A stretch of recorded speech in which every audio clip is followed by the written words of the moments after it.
whether you will save your wife. You make plans for things. Life happens. I want to live a bigger life. I don't know how much you want to give away. I mean, tell me if I'm going too far, but there's kind of there's this coming of age element and there's kind of this vampire element. I think we're able to say that, no? We're allowed to talk about vampires. Is anybody going to yell at us? But I mean, you combine these two different kind of genres as metaphors for kind of coming of age, kind of in a later time in life. No, how did the kind of this vampirism and older age also kind of combine itself in the writing stage? So that was in the original script. I mean, that was the concept, and then I think what I wanted to do was use that character and that vampire element as more of a thematic device. So what does a vampire represent? It's like I didn't want it to be another male lover, and then she has to choose the vampire or her husband. It's like I wanted it to represent living full and free and powerfully. And so that led to the idea of casting a woman to play the role. And once that math had been worked out, it sort of those conversations between the character Barbara plays and the head vampire becomes a completely different conversation, because it's not a, hey, join me and live forever in my castle in Transylvania. It's like, hey, you can do whatever the hell you want. You want to go to Palm Beach and like drink margaritas? Go. You want to go, whatever you want to do with your life, just go and do it. And so that was a lot of fun. Who are you? That's odd. You've got new teeth coming in. What? And Oh, good, you're home. Get changed. I'd like to go out. 40 years I've known this woman. Every day the same. Now, I don't know who I'm coming home to. But something else that I mean, it's probably just coincidence, but I drew a lot of parallels with what the kind of notes that Nightmare on Elm Street 2 hit when that came out in the day, and it was quite funny that Robert Rustler was in this film as well. I mean, was that just coincidence? I imagine, no.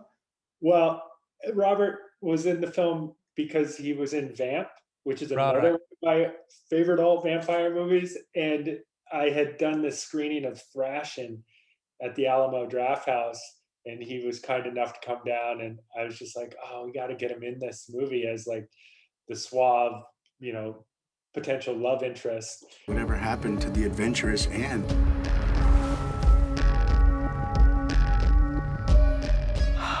This is so tempting. I just can't do it to Jacob.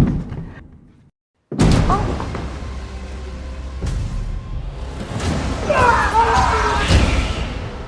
The comedy doesn't come until later on, really.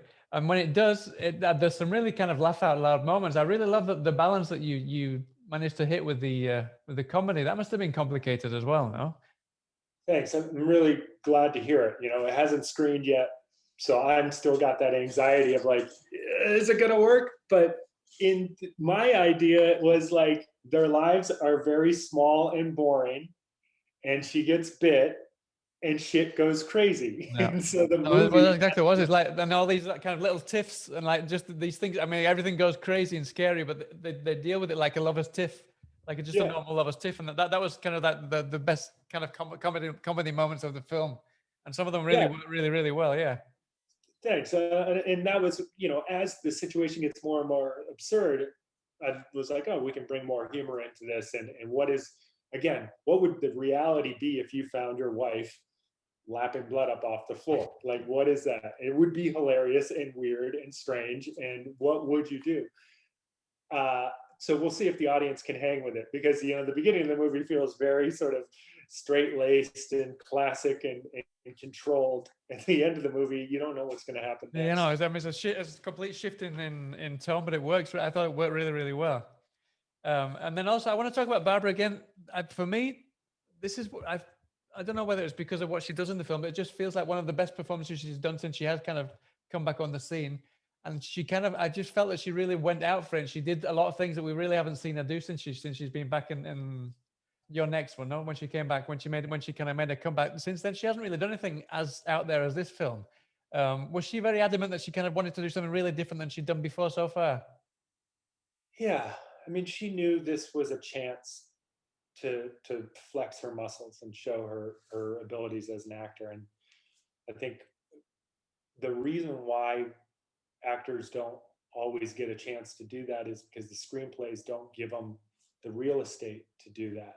And so a lot of my work in the script was putting stuff in there, scenes, moments, that she can show a different aspect to herself, rather than I'm going to come into the scene, I'm going to say the dialogue, and I'm going to leave. So, you know, the workouts, the in the mirrors, the her by herself, all of those moments help give that performance a bit more meat. And the same with Larry too, you know. And so, yeah, that was a lot of fun. And that was my primary reason why I took this movie, was because I wanted to make a movie that showed the world what Barbara can do.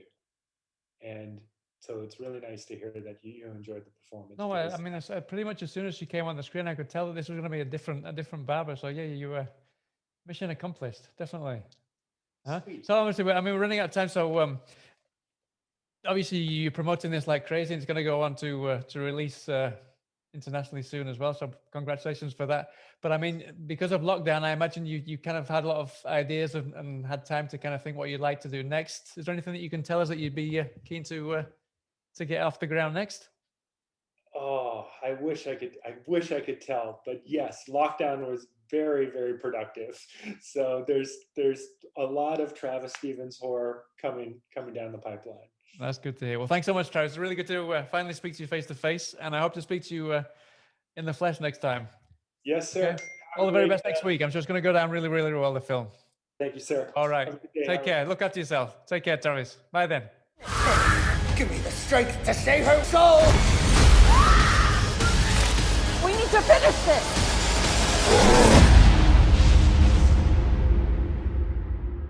How you gonna write this one up, Deputy? Domestic dispute. Non-violent.